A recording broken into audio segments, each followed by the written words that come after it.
Oh, that's bad. That's really bad.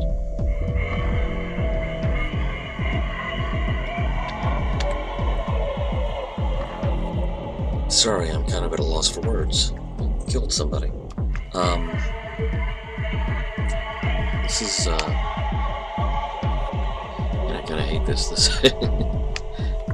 This is turning out to be a bummer of a Project Space Station session. At least this, this hour of the game.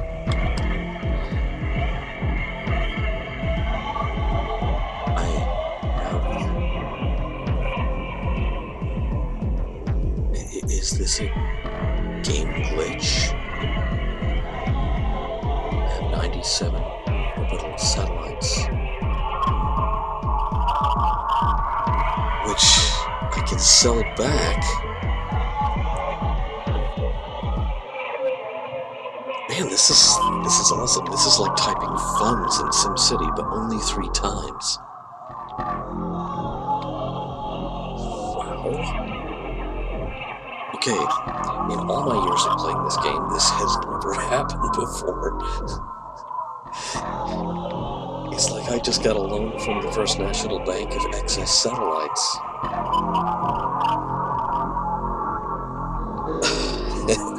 That's pretty impressive. That's cool. Okay.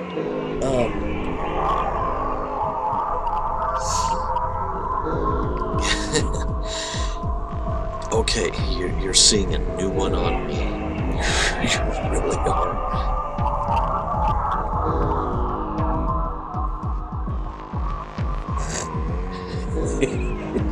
Ladies and gentlemen, Oberon.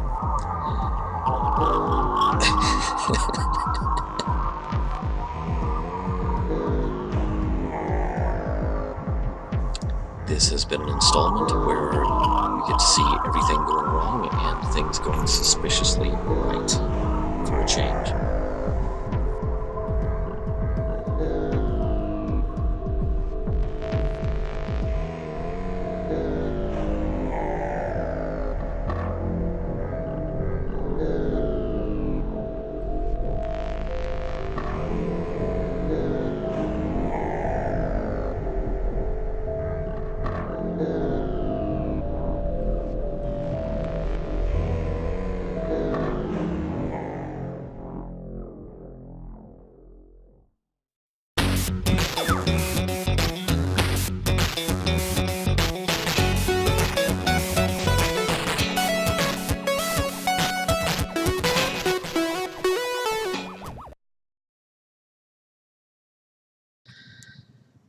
Hello, Phosphor Dot fans.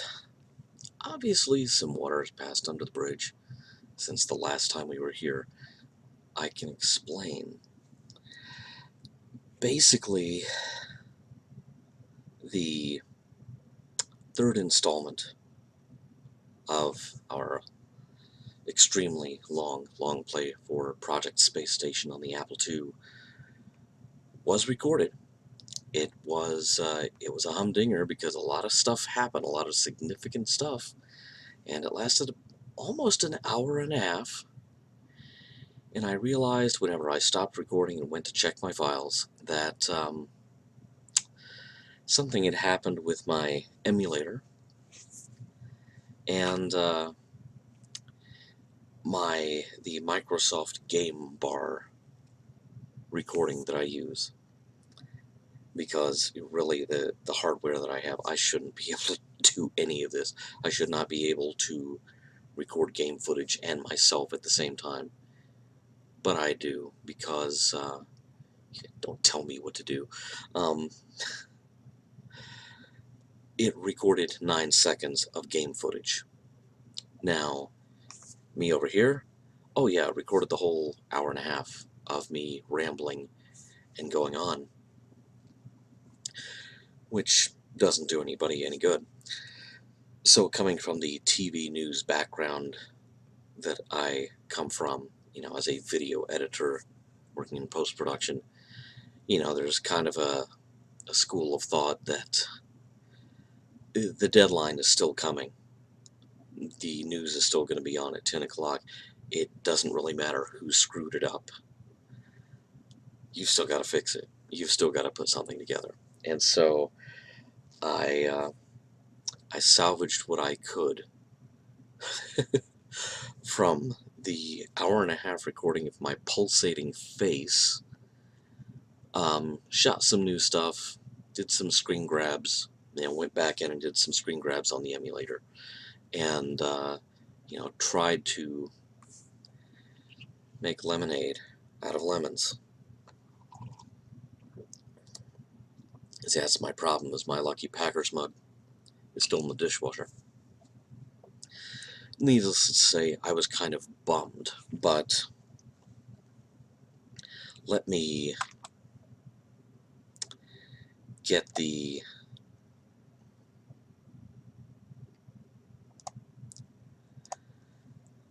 let's get going on the actual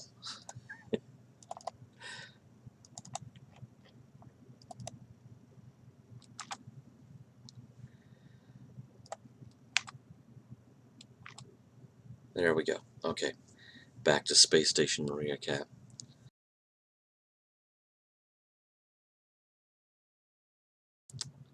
A lot of stuff happened in that time, not the least of which was the loss of 2 crew members, because I wasn't keeping up with how many people I had on the station versus how many people would fit into the emergency module, which protects your crew members from solar flares.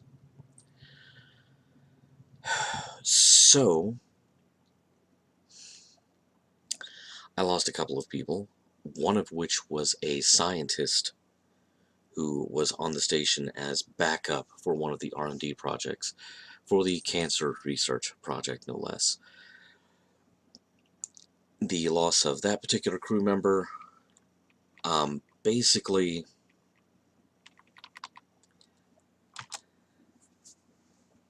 that killed so many of the medical R&D projects that I was hoping to run.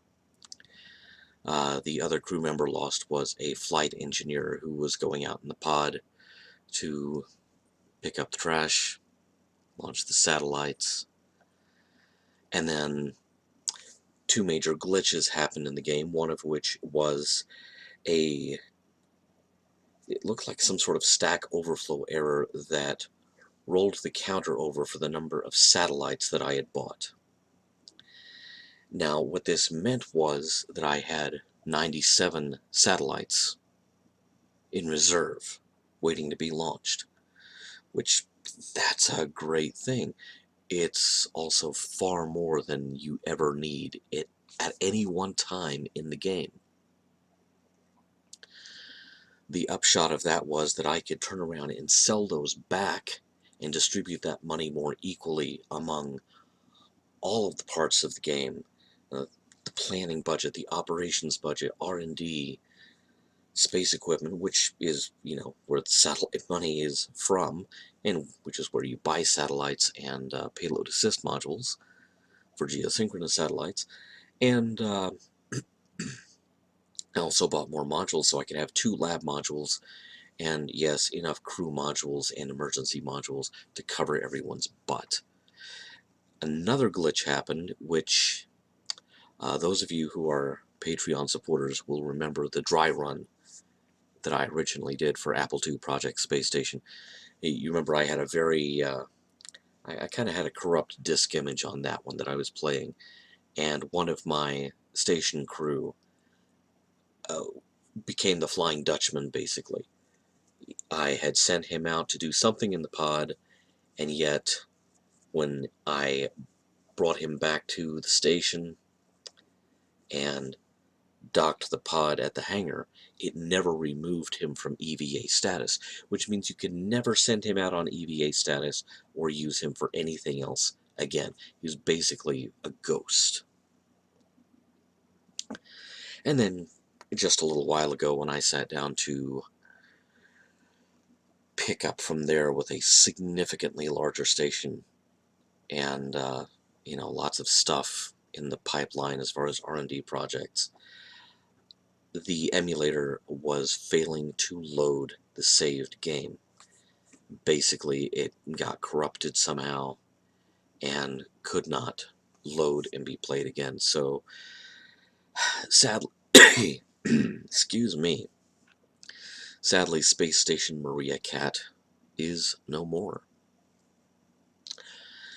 Since Olivia's with me tonight, I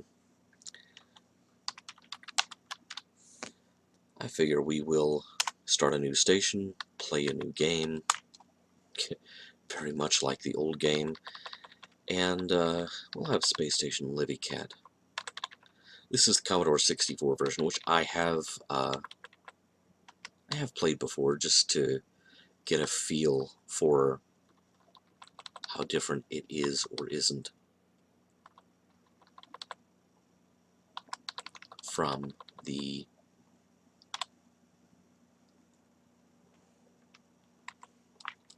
Apple II version. It's quite different. I think it is safe to say, yeah, one thing that's quite different is disk load time. You want to turn payload packing off. Otherwise, it gets really random. If you recall that from the Apple II version. We're going to hire the same people. I mean, this is going to be an alternate universe version of the same game. In the Commodore version, you can still pull up a crew member's profile, and very much like the Apple II version, it's the same text basically, and it serves the same purpose. I was just looking because for some reason my Commodore emulator is not showing me that one line of text. So glitchy, so glitchy. And so there you go.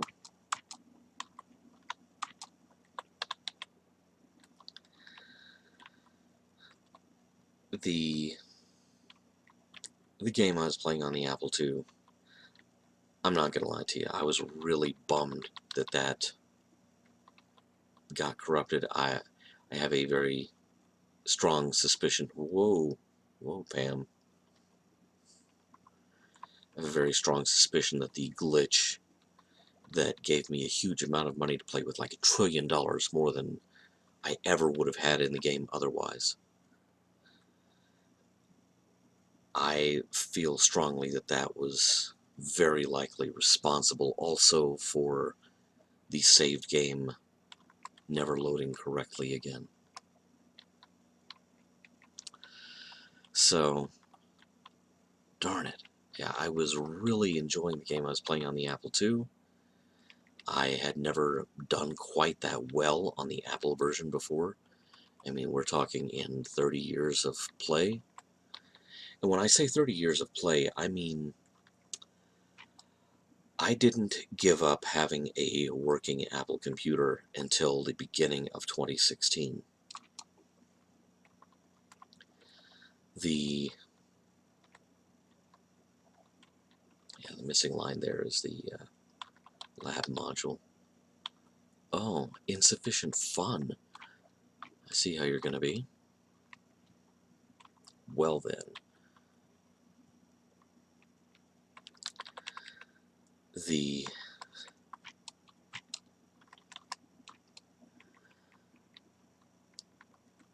I had a working Apple IIc up until the beginning of 2016, at which time I donated it, along with the bulk of my retro gaming collection, to the wonderful place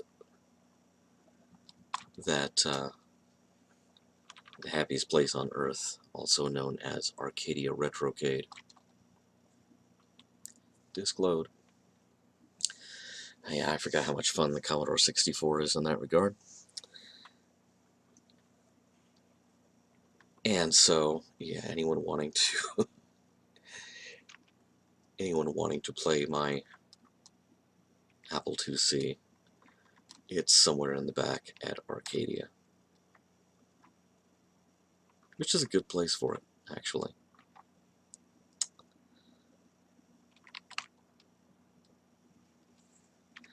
Still have to get used to the different keys on the Commodore version. Alright, that's flight 1. Knocked out. That's not even taking up any station modules. That's just getting satellites up there.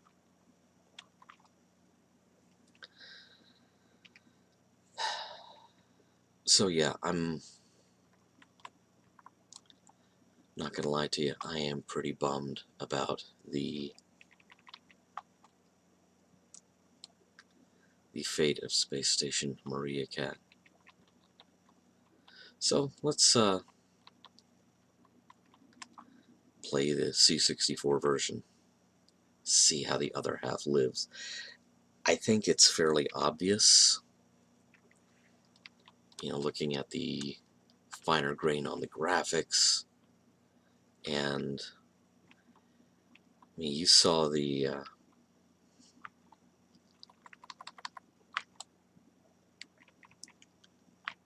really, that this bayou is full. There, take up a docking module.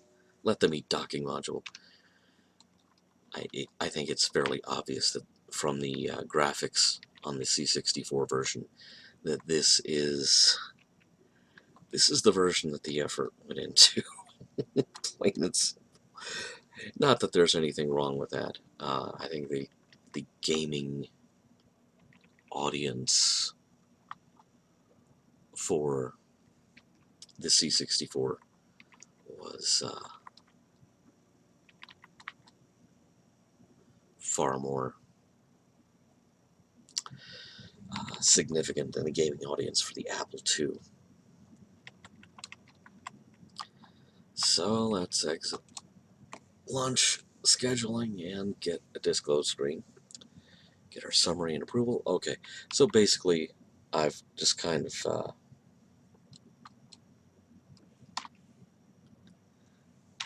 F7 gets you deploy satellite to geosynchronous orbit. Jeez.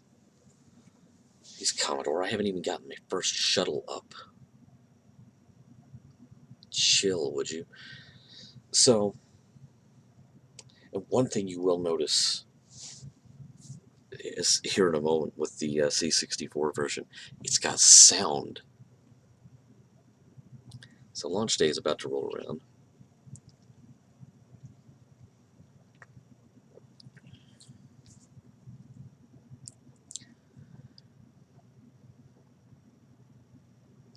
As soon as that part of the game loads from the disk.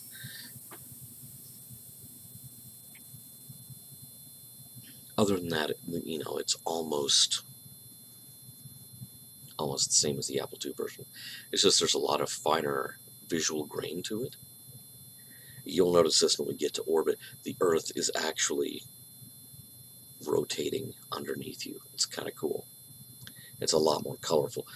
Of course, you'd really have to be trying really hard to not make a C64 game more colorful than the Apple II. I love the Apple, don't get me wrong. Here we go, listen to that.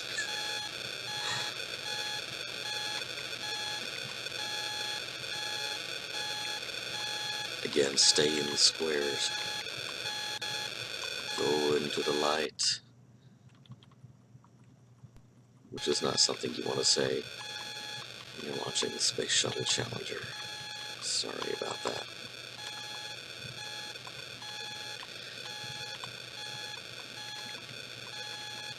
The C64 version was done first. The Apple II was a port from that.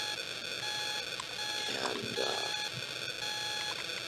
as much as I love my Apple II version, yeah, it's really easy to see which one they wanted to put the effort into.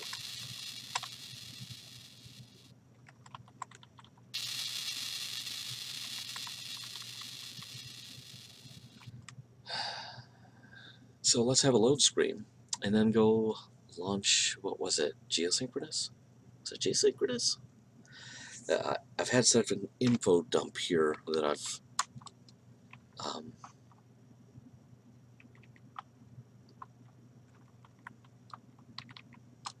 kind of lost the plot.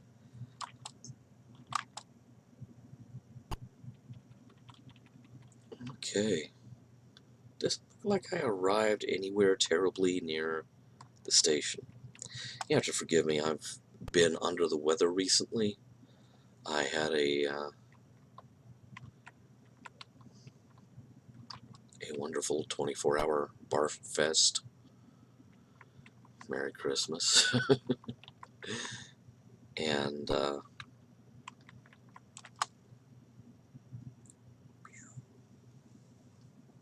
away she goes.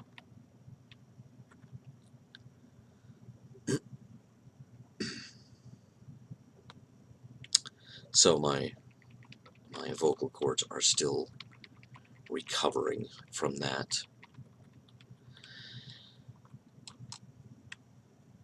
And remember, you don't want to leave any payloads down there, you know, at the baseline of the Earth, because that's one surefire way to leave them in the clutches of atmospheric drag that will pull them back into the atmosphere to burn up. C64 version is a lot more forgiving than the Apple version as far as how tricky it is to get your hands on something in the construction pod. The flip side of that is that it seems just a little bit slower, but look at that smooth animation over here. I mean, there's none of this, you know, disappearing off of the space debris. The C64 has space debris still, sorry. Yeah, there's none of this disappearing off one side of the screen and reappearing on the other like it's, you know, Pac-Man or something. Yeah, I apparently landed... Oh, okay, there's the docking module. Tell you what, let me go ahead and get the satellites over closer to the future site of Space Station Libbycat. I said as she sleeps peacefully through this whole mess. Yeah, the Earth's moving, the star's moving. Clearly this is where the effort was put into. And the Apple II version was kind of a, well, get as close as you can, huh? More space debris. Already. Boy, already with the space debris. Again with the space debris.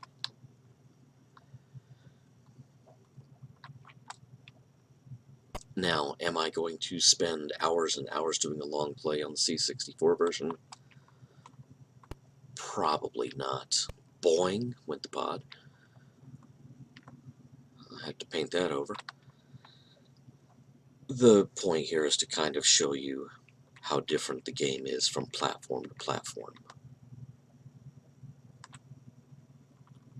Because, honestly, the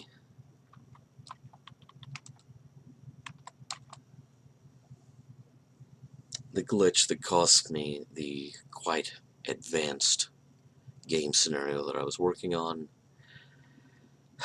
it's kind of stolen my thunder. It broke my heart a little bit. Now, get ready for this because, again, you want to stay in the squares when you're landing the shuttle.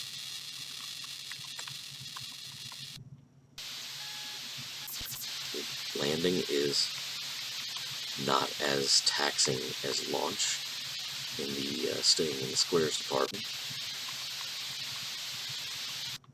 However,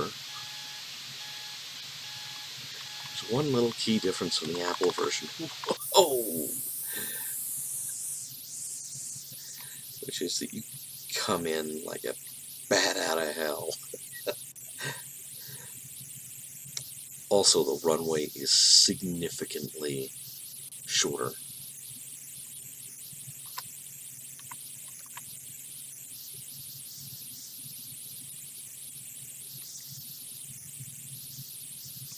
I'm not even waiting for the runway. It's real easy to run out of runway in the C64 version.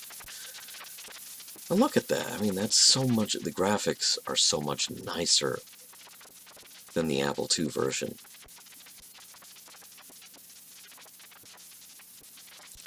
It's just that I have,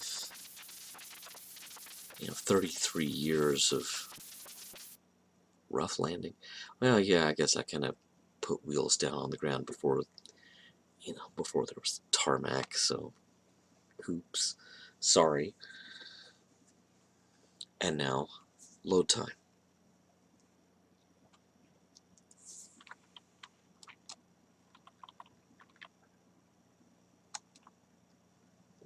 And more load time. That's the part that kind of, I know the Apple version has some load time as well, but let's be real here. It's nothing like Commodore 64 load time.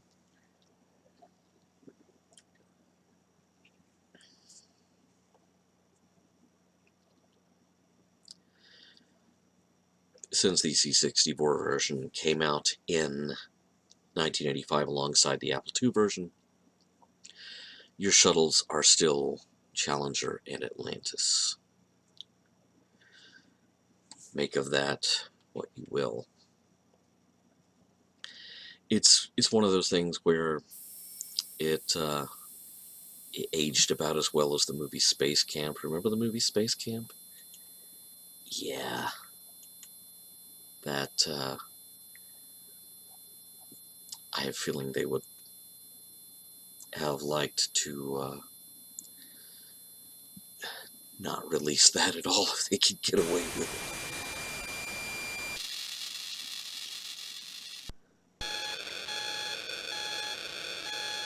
it. I like the moving gauges and stuff over here. This is kind of cool. It's just not my Apple version, That being said,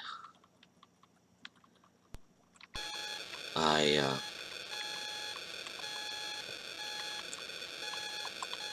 with the lost footage from the Apple II long play, which now is doubly tragic since my my saved game has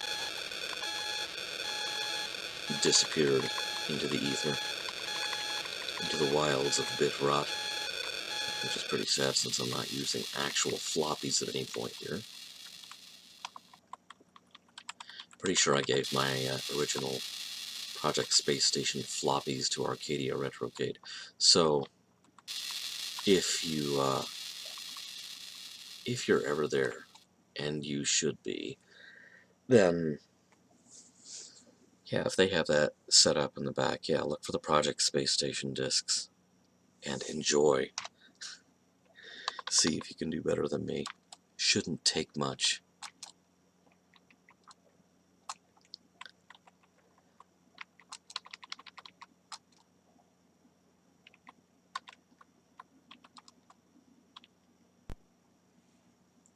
Okay.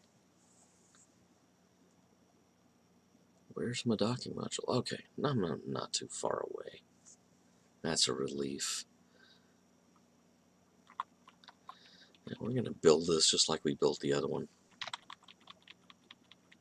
Space debris.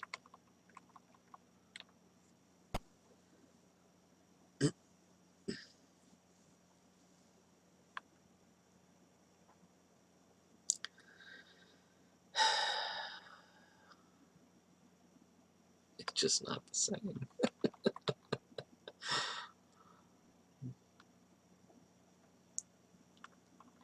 Just so not the same. Looks and sounds great, but compared to the speed at which the Apple II version plays, which I have that emulator set to mimic the speed of actual hardware. It's not running the game faster than it should. It could, but that wouldn't feel right either. So yeah, it's just the C64 is being given so much more to do. You know, not only is it having to make sounds, but yeah, we want you to have the Earth rotate underneath everything.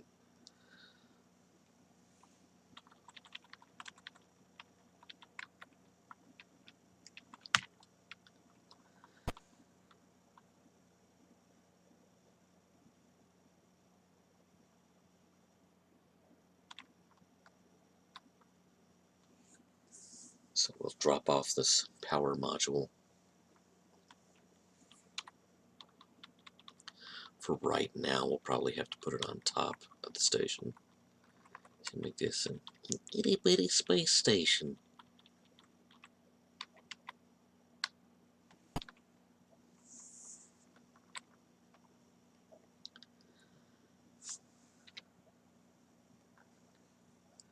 I'm really not worrying about space debris right now.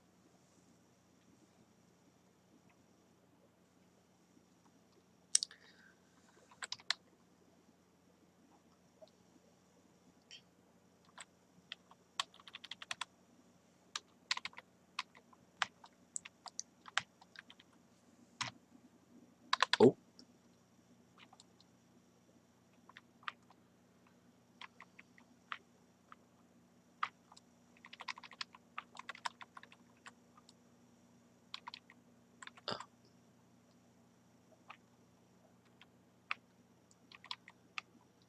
get in the pod and go, dude.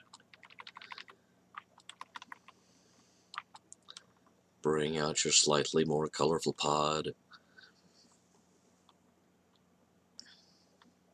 Let me trundle over to a satellite that has a PAM attached and get it deployed. Control issues here.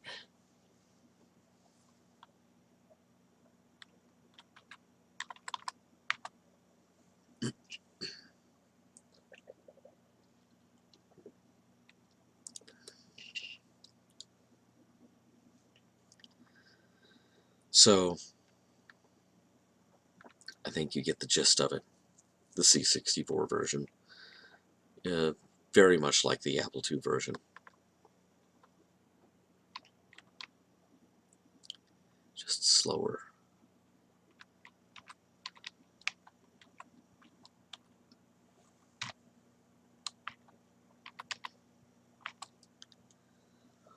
Alright. Let's see if I can land Atlantis any more gracefully than I landed Challenger. Because Challenger wound up with 2 weeks for repairs, which, you know, as we discussed earlier, that is a completely fictional figure. Normal turnaround time between missions for a single shuttle was on the scale of months, not weeks.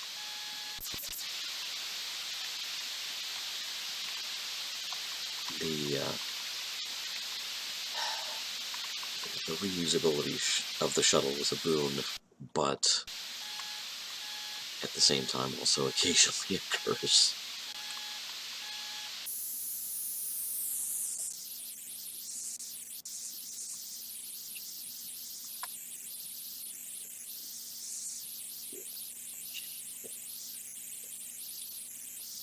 See if I'd had my Lucky Packers mug down here, that the Apple version would have loaded like that.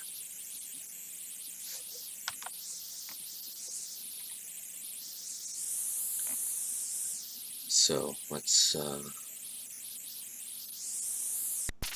put those wheels down. Whoa, brakes, brakes. Hit the brakes. Ladies and gentlemen, I'm an expert driver. Rough landing.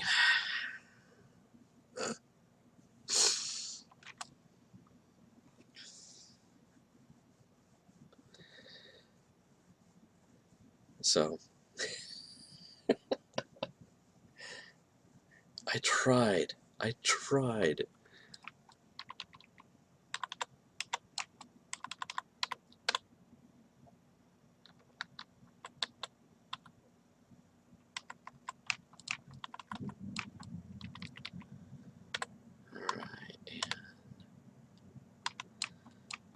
up more modules.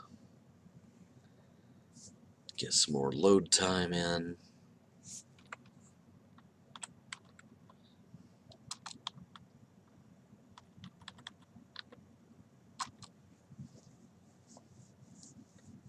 Satellite, PAM, satellite, crew mod, docking mod. Can't put people up there until we have an emergency module. I found that out the hard way on the Apple version. So here's a fun little thought exercise. Could you do this game today? Yes. Now, what would be really fun would be to kind of do an alternate timeline version of it. You could make an online game out of it. You could make a multiplayer online game out of Project Space Station today if you were willing to go for the alternate universe conceit that the Soviet Union got the Buran space shuttle up and running routinely. Because then you could have a second player building their own space station, basically building Mir and experiencing their own load time, presumably. But the Project Space Station was developed at a time when it was known that the Soviets were making their own copy of the shuttle, but it was also known that it was nowhere close to being flight ready yet. But so much fun stuff you could do in a multiplayer version. You could be competing for satellite launch contracts. You could have, if a competing superpower with their own space plane, had a launch scheduled, that might prevent you from launching at the same time for safety reasons or some such. Which, sounds a little bit far-fetched, but, during the Cold War,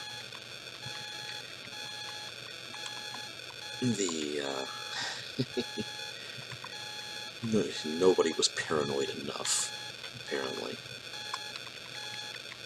They had to keep thinking up new and more exciting things to be worried about that weren't actually happening.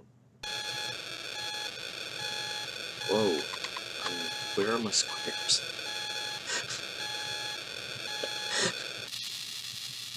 Oh, good.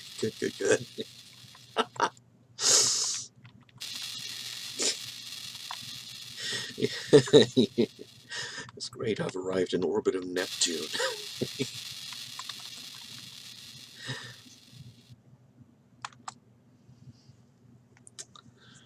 Well then.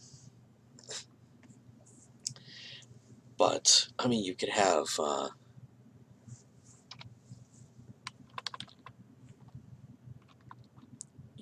multiple space agencies competing for who gets to pick up the most space debris. Well, okay, let's talk space debris. Even that could be a competitive element. Because if there's another player with another space station, man, how much would it screw up their day if I just took the space debris and dumped it on their doorstep? You could play out rescue scenarios. There's a pod stranded. Well, you have to contact the, whoever's playing the Soviet Union and ask them for help. Very nicely.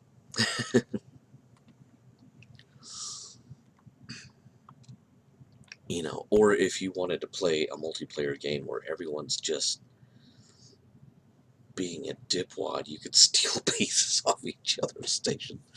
Wars have started over less, but maybe there are lots of good reasons that Project Space Station isn't done as a multiplayer game. I just think it could be a lot more fun now.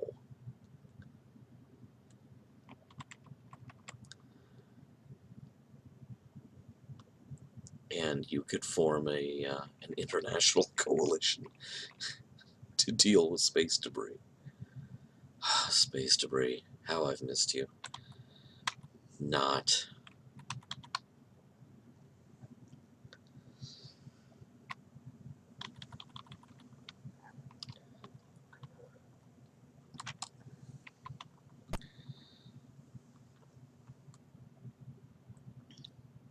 So, hey, it looks and sounds really nice on the C64.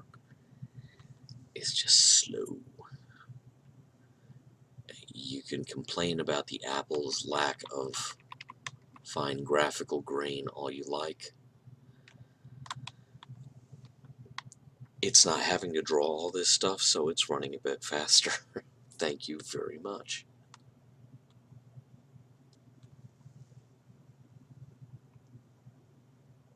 Come on, come on.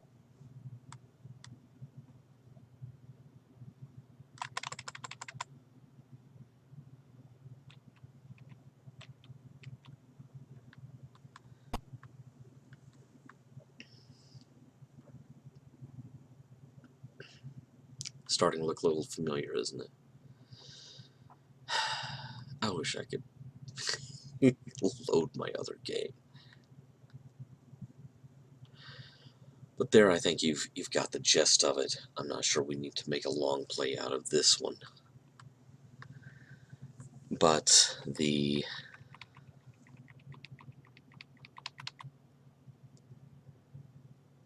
pod fuel level is already low.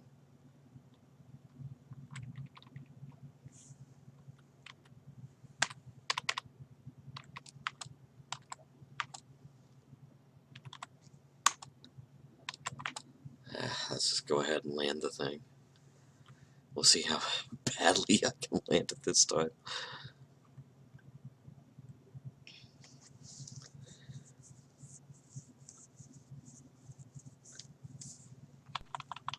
And if the Apple version is letting you land it Edwards, I'm guessing this is White Sands because the runway is a lot less forgiving. That's my headcanon, and I'm sticking with it.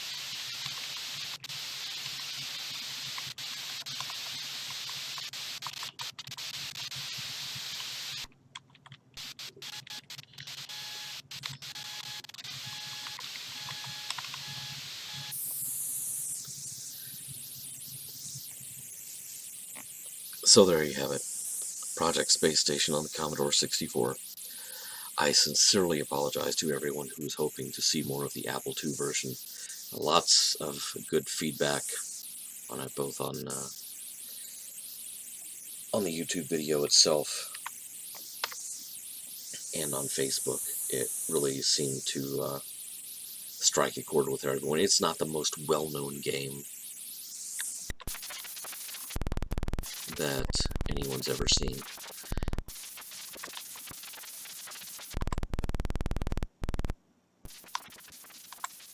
Brakes. Brakes. Anybody? Really? Hey, that right there is the best landing I've ever pulled off on the Commodore version. Big plate of amazeballs covered in awesome sauce. What is awesome sauce? Don't answer that.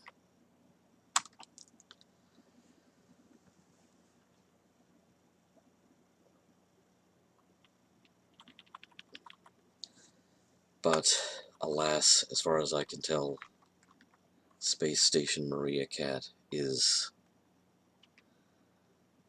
no longer with us.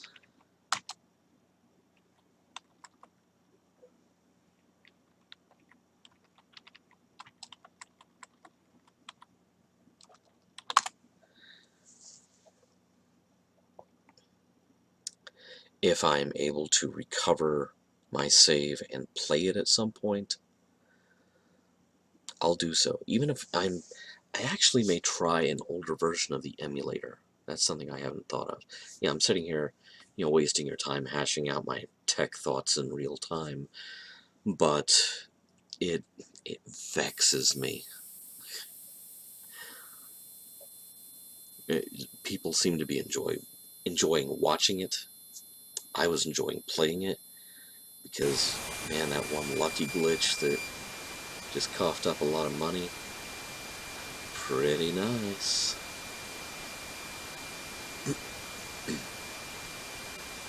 So yeah, if anyone wants to know what I would add to this game to make it modern, or maybe not modern, but multiplayer, I would add the Soviet space shuttle program.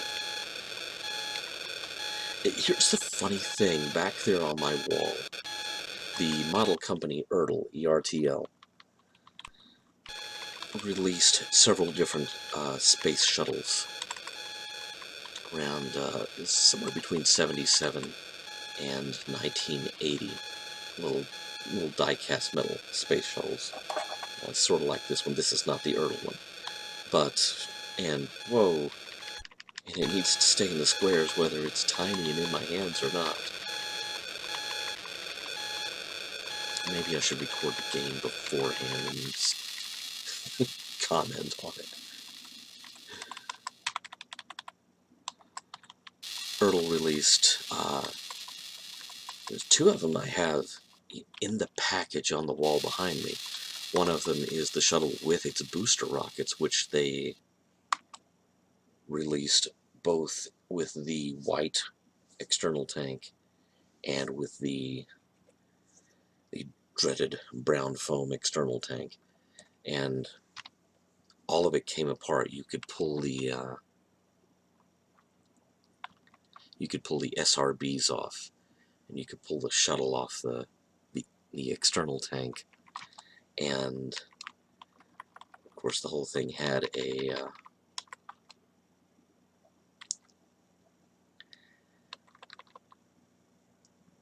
launch pad that it could sit on. That was really cool. Now there was also just the shuttle by itself, which was significantly cheaper if I remember. And then there was a third model, little die-cast model shuttle that ERTL put on the market, which clipped on the back of a properly to scale die-cast 747 with the correct NASA markings for the time. Now there are other models that have come out since then, but of course NASA revised their branding and what have you at a later date, and the look of the 747, the shuttle carrier aircraft, changed significantly. I'm just going to level with you, and maybe this is down to me being a child of the 70s who was aware in real time of things like Apollo, Soyuz, and Voyager and Viking. I am that guy who likes the worm logo better than the meatball. So I always kind of felt a little bit defeated when the worm seemed to be retired on no more sensible a basis than, oh man, remember when we used to do great things like landing on the moon? Yeah, I miss those days. Let's go back to that logo, because surely the logo is our problem and not funding and politics and public perception. I could go on for days.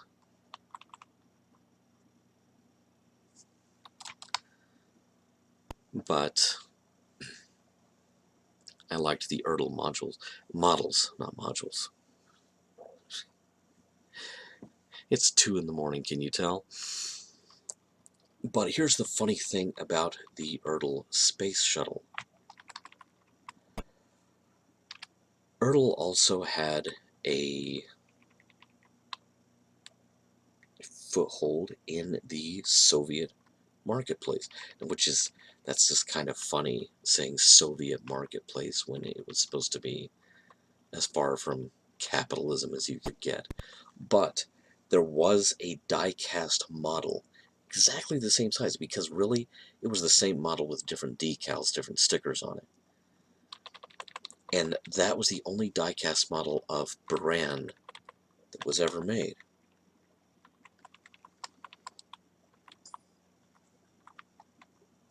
And I think it was made under a different company name. I've seen them on eBay sell for ridiculous amounts. There was someone about a year ago in the UK who had a stash of these. It's still in the package, no less, which, you know, I would love to put that back there. And I'd also love to have one to fly around the room, but, you know, in theory, if I were to be the sort of person who's going to fly little model space shuttles around the room, then that would be a really neat model space shuttle to have. Would be the Baran. And basically all they did was swap out the United States flag for the, you know, the red flag with the hammer and sickle. Obviously took USA off the one wing, and I think, you know, CCCP. So, you know, that's how we read it in the English version of the alphabet. You know, the anglicized version of Cyrillic. If any of you ever run across one of those, give me a shout. I would love to have I'd love to have two, really. But, man, it would be neat just to have one in the packaging on the wall back there, because I just showed you the only piece of Baran memorabilia that I have. And I only just recently discovered that there were die-cast models. And so now I've become obsessed with finding one of those. Oh, there's that gap in the center line. That's your tell that the end of the runway is rushing towards you. I know I keep saying I'm going to stop playing this again. I just wanted to show you what the C-64 version was like. And yet, it's Project Space Station, and I kind of want to keep playing it. Even though, you know, I feel like I'm doing things that I've already done. Alright, dude. Back in the pod. Oh. Yes, sir. Do I have a Pam?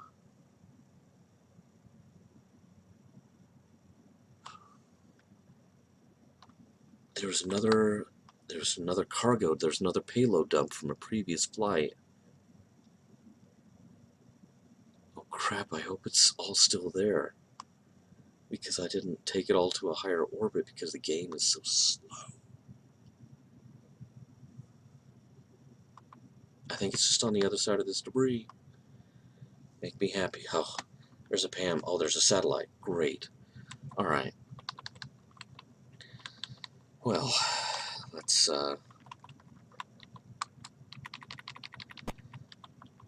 put the Pam on the satellite, put the lime in the coconut, get this thing flying.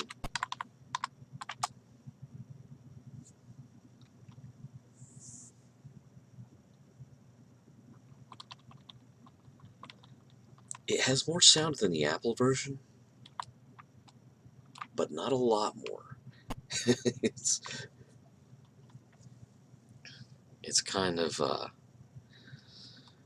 well, we're gonna halfway try to get it sound. I really don't care. There's no sound in space. I'm sure that was part of the excuse. Pardon me.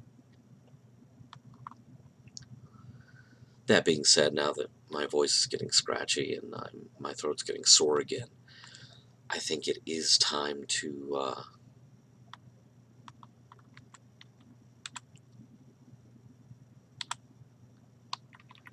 put the pod back in the garage and call it a day. call it a night, whatever you want to call it. This, well, it's been a neat little diversion, kind of an enforced one, but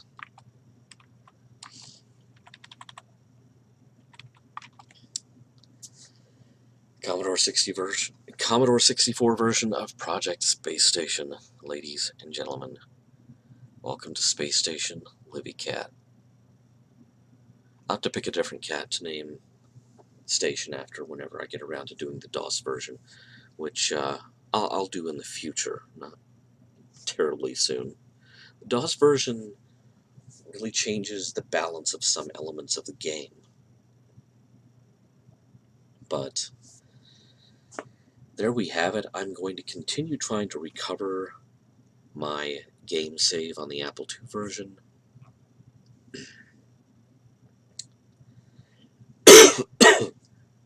Pardon me. Hopefully I can get that done and we can get back on track. In the meantime, thanks for watching, and hopefully we can get back to where we were before.